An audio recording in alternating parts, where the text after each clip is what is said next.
ብሌን አንዴ ተወጭልን። ምን? ለምን? ዶክተሩን ብቻውን ማናገር ፈልጋለሁ። ስለዚህ ውጪ። ስለምን? ምን አገባሽ አንቺ? ዝም ብለሽ ታዘሽውን አታርጊ። ውጪ። እሺ።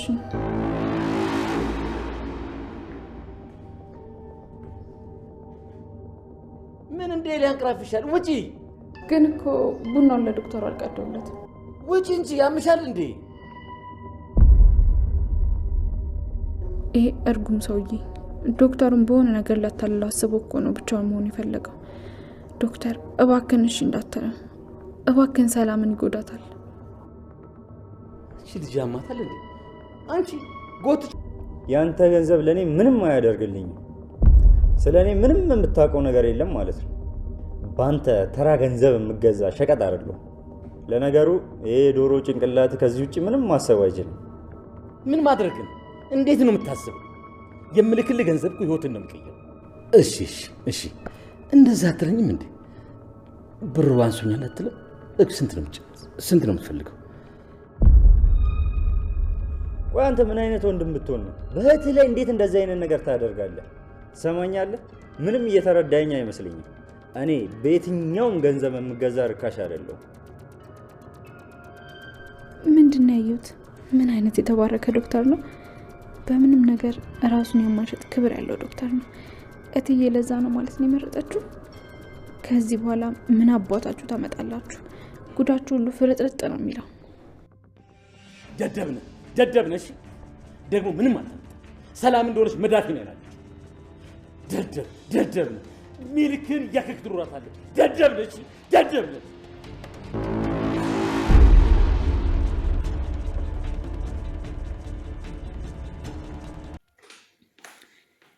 ሰላም ውዴ ቻናሌ ቤተሰቦች እንዴት ናችሁልኝ? የአደራ ድራማ ተከታታዮች እንዴት ናችሁ? እንኳን ወደ ቻናሌ በሰላም መጣችሁልኝ። አደራ ድራማ ክፍል 44።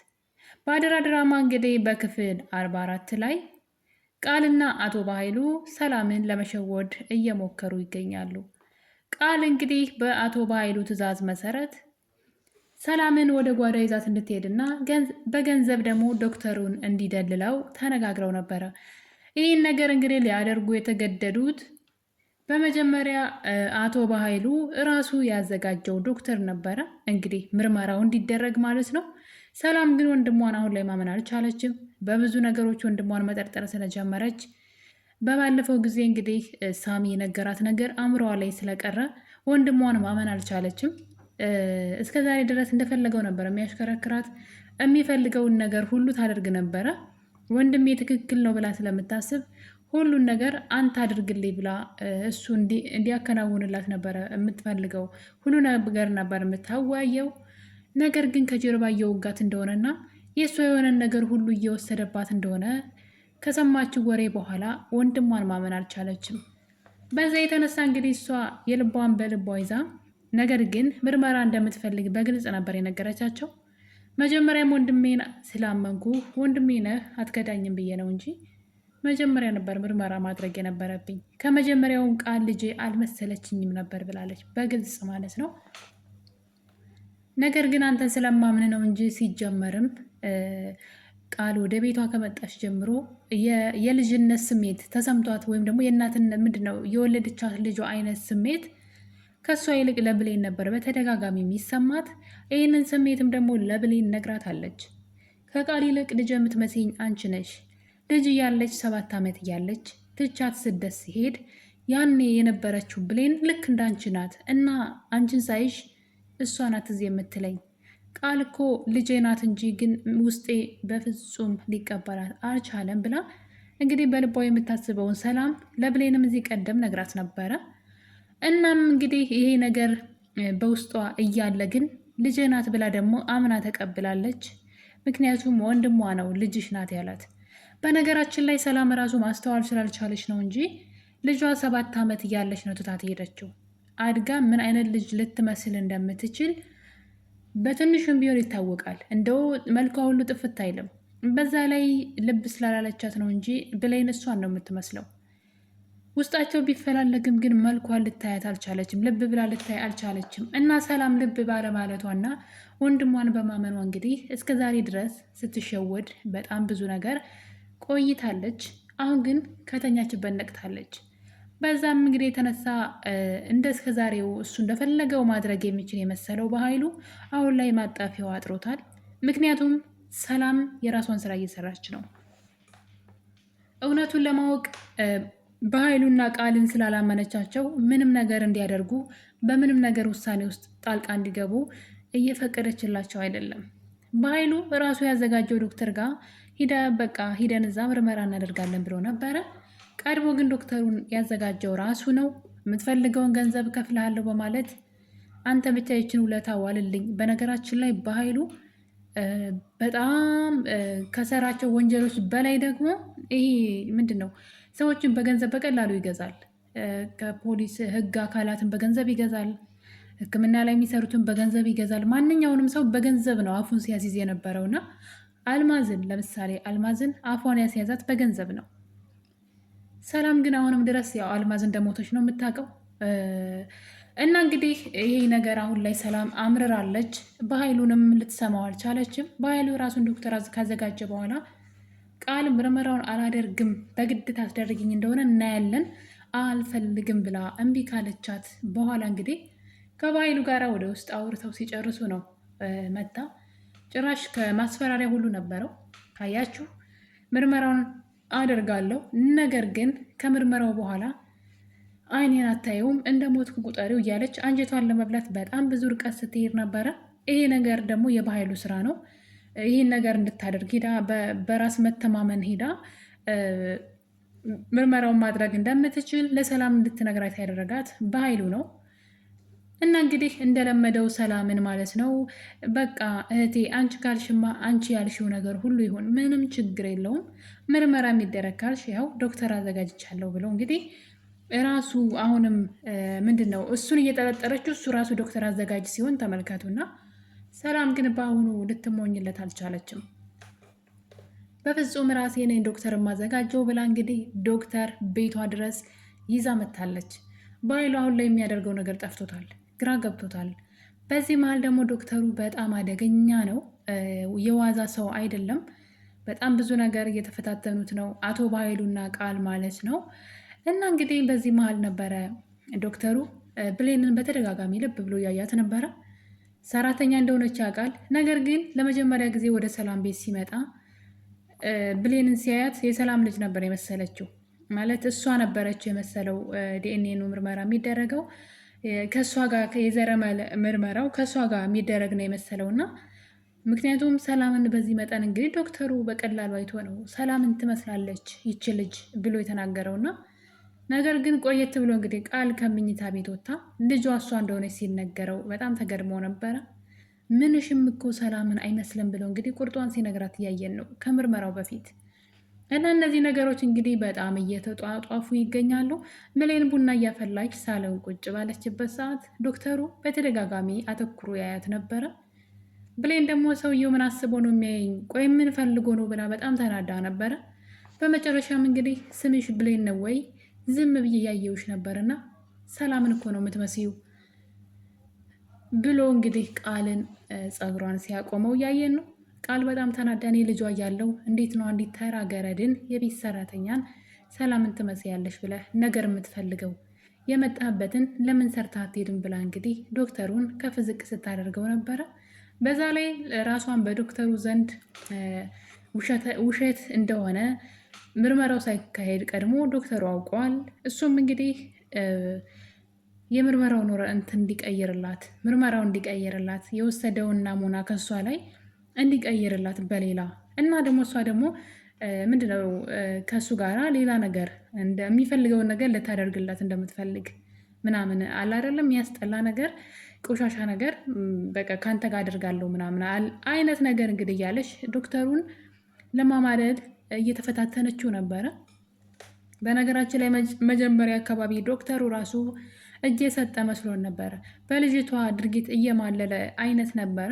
ነገር ግን የምትፈልገው ነገር እንግዲህ ዲኤንኤኑ እንዲቀየርላት ወይም ደግሞ የወሰደውን ናሙና በሌላ እንዲቀይርላት አይነት ጥያቄ ነበር። በነገራችን ላይ የብሌንን ነው እንግዲህ ልታደርግ የምችለው የብሌንን ወስዳ የእናትና የልጅ ምርመራ እንደሆነ ልታስደርግ ነበር ሀሳቧ። ምክንያቱም የሌላ የማንንም ማድረግ አችልም። የእሷ ማይሆን ከሆነ የብሌንን ወስዳ ነው የምትሰጠውና እንግዲህ እነዚህ ነገሮች በዚህ እያሉ ዶክተሩ በጣም ታዝቧታል። ከዛ ሰዓት ጀምሮ እንግዲህ ነገሩ እውነትም ሰላም ያለችው ነገር ትክክል እንደሆነ ዶክተሩ ቀድሞ አውቋል። እንግዲህ እነሱ በራሳቸው ምንድነው በለፈለፉ ባፊጠፉ እንደተባለው ቃል ለፍልፋ እንግዲህ እውነትም የእሷ ልጅ እንዳልሆነች ከምርመራው በፊት ታውቆባታል ማለት ነው።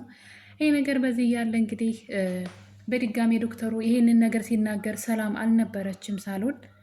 በድጋሚ ሰላም እና አቶ በኃይሉ ቁጭ ባሉበት ነበረ ቡና እንደተለመደው ቡናቸውን እየጠጡ አቶ ዶክተር ሆዬ ቅድም እኮ መጀመሪያ ሳያት ልጅሽ የመሰለችኝ እሷ ናት ብሎ እንግዲህ አቶ በኃይሉ እየጠጣው የነበረው ትኩስ ቡና ትን ብሎት ነበረ። ነገር ግን ምን ኮንክ ሲባል እንግዲህ ያችው የፈረደባትን ብሌንን የማልወደውን ጨው ቡና ውስጥ ጨምራ ሰጠች ብሎ እንግዲህ ስሟን ሲያጠፋ ያየነው ነው። እኔ ግን ብሌን በጣም ተመችተኛለች። ሆን ብሎን እያደረገው እንደሆነ ስለገባት የጎሪጥ ስታየው ነበረ። በዛ ላይ ዶክተሩ የተናገረው ነገር ብሌንን ቅንጭላቷን በጣም ነክቶታል። በዛ ላይ ማሰብ ራሱ ማቆም አልቻለችም። ይሄ ነገር ምንድን ነው? እትዬና እኔ በደንብ እንቀራረባለን። በዛ ላይ ደግሞ እኔ እትዬን እመስላለሁ። ምናልባት እትዬ እናቴ ትሆን እንደ እያለች ስለ ሰላም እያሰበች ትገኛለች። ቡና እየቀዳች ቡናው እስኪፈስ ድረስ በሀሳብ ጭልጥ ብላ ነበረ። ምክንያቱም ዶክተሩ የተናገረው ነገር ሰላም ነስቷታል። ምናልባት እናቴ ሰላም ልትሆን ትችላለች፣ ለዛ ነው ውስጣችን በጣም የሚዋደደው እያለች ብሌን አሁን ላይ ፊቷን ወደ ሰላም አዙራለች። ያው በግልጽ ቃሌ ሰላም ልጅ እንዳልሆነች ስለምታውቅ ምንም ያጠራጥራት ነገር የለምና እንግዲህ በራሷ መንገድ እንዴት እንደምታጣራው ባላቅም፣ ነገር ግን ሰላም እናቷ እንደሆነች እሷ ራሷ እየጠረጠረች ትገኛለች። እና ዶክተሩም እንግዲህ ከሰላም ፊት ይሄን ነገር ቢናገርም አቶ በኃይሉ ቶሎ ብሎ ነገሩ እንዲረሳ አድርጓል። ቡና በጨው ሰጠሽ በማለት ልጅቷ ላይ በመጮህና ብሌንን ከፍ ዝቅ አድርጎ በመናገር እንግዲህ ነገሩ ዶክተሩ እንዲረሳው ሀሳቡ እንዲቀይር አድርጓል። እና በዛ ቅጽበት ደግሞ ተመልሶ ዶክተሩ እንዳያወራ ማለት ነው። ሰላምና አቶ በኃይሉና ቃል ሲጠቃቀሱ ነበረ። ሰላምን ወደ ውስጥ ይዘሻት ግቢ ነው እንግዲህ በኃይሉ ያለው አማራጭ ይሄ ነው። ብዙ ነገር አድርጓል። ብዙ ሌላ የራሱን ዶክተር እስከ ማዘጋጀት ደርሷል። ይሄ ሁሉ ነገር እንግዲህ ሊሰራለት አልቻለም።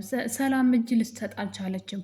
በጣም በጥንቃቄ ነው እየተጓዘች ያለችው። እኔ ዶክተሩ በጣም ነው ያስገረመኝና ምን እንደነገረችው ምን እንዳለችው አላቅም።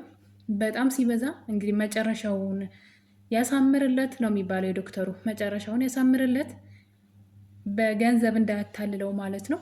ግን በጣም ጥንቁቅ ዶክተር፣ ሰላም ምን ብላ ብትነግረው ነው በዚህ መጠን ጥንቁቅ ዶክተር የሆነው? እና አይታችሁ ከሆነ እጁን ለመታጠብ ሲነሳ ቦርሳውን ቁጭ አድርጎት ነበረ። እዛ ውስጥ ደግሞ የናሙና የፀጉር የቃል ማለት ነው እዛ ውስጥ አለ።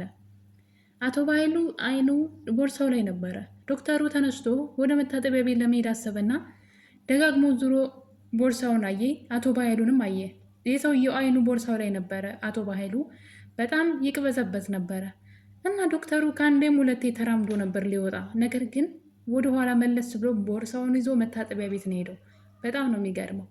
በዚህ መጠን እንግዲህ የገዛ ወንድሟ ነው እዛ ጋ ያለው ብሎ ሳይዘናጋ በጥንቃቄ ስራውን እየሰራ ነው። እና ይሄ ደግሞ እንግዲህ ልፋቱ እንደ ፍሬ እንደሚያፈራለት ተስፋ አደርጋለሁ። በኃይሉ ሀሳቡ እንደማያስቀይረው ማለት ነው።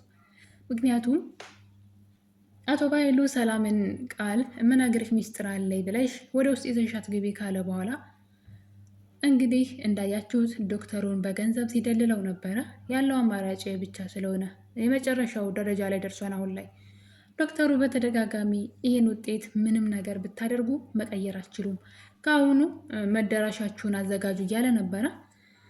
ይሄ ነገር ለቃል በጣም ከባድ ነው። ምናልባት በኃይሉ ገንዘብ ምናምን ስላለው ምንም፣ በዛ ላይ ትልቅ ሰው ነው። በዛ ላይ ብዙ ክፋቶችን የሰራው ወንጀለኛ ሰው ነው። መታሰርም በጣም ዋጋ መክፈልም አለበት። ቃል ግን ገና ሩጥ አልጠገበችም፣ ገና ህይወቷን አልኖረችም።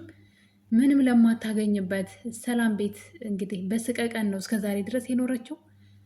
ብሌንን ብታሰቃያትም እሷ ግን ደስተኛ አልነበረችም። እዛ ቤት እንዳያችሁት ኮሽ ባለ ቁጥር እየደነገጠች እየተሳቀቀች፣ የሆነ ሰው ስልክ በደወለ ቁጥር እኔን ነው እያለች በፍርሃት ነው እዛ ቤት የኖረችው። አንድ ቀን ደስተኛውን አታውቅም።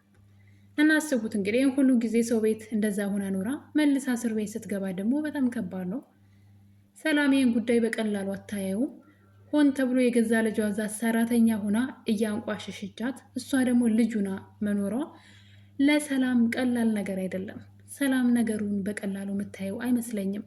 እና ለቃል በጣም ነው የሚያስፈራው ይሄ ነገር። እንግዲህ ውጤቱ ሲመጣ ለእሷ በጣም ከባድ ነው፣ ከባይሉ በበለጠ ማለት ነው። እና እንግዲህ ቃል ሰላምን ወደ መኝታ ቤት ወስዳ የማይወራ ወሬ እየቀባጠረች ሆን ብላ ጊዜዋን ስትገዛባት ነበረ።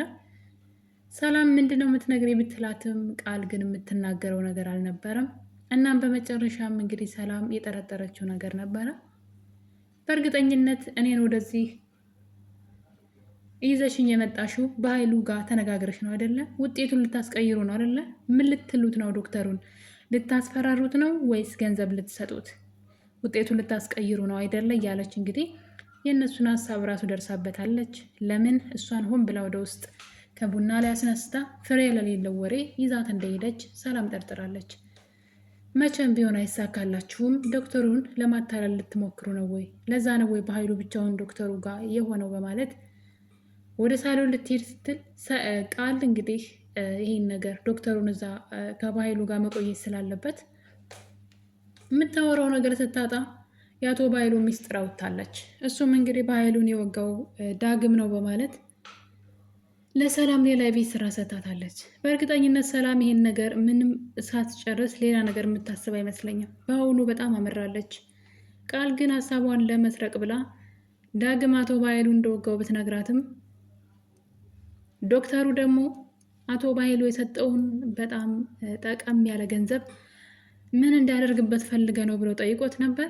ባኃይሉ የሁሉ ገንዘብ እየሰጠው ለምን እንደሆነ አይገባህም አለው። እንዴት ይገባኛል ምንድን ነው ሲለው እንግዲህ ለዚህ ጉዳይ እንደሆነ ስለገባው እንደማይፈልግ ነግሮት ትቶት ቢሄድም ባኃይሉ ግን ሲዝት ነበረ እና በጣም ነው የሚያስፈራው። ዶክተሩ ባኃይሉ ሊጎዳው ይችላል ብዬ አስባለሁኝ። ይሄ ምርመራ ግን መደናቀፍ የለበትም። እውነቱ መውጣት አለበት። ከዚህ በላይ መንዛዛት አለበት ብዬ አላስብም። የብሌንና የሰላም ስቃይም ሊያበቃ ይገባል። እናትና ልጅ መገናኘት አለባቸው። አደራ ክፍል 44 እንግዲህ በጣም ደስ በሚል ሁኔታ የብሌን እውነት ወይም ደግሞ የሰላም እውነት የሚወጣበት ጊዜ እየደረሰ ይመስለኛል።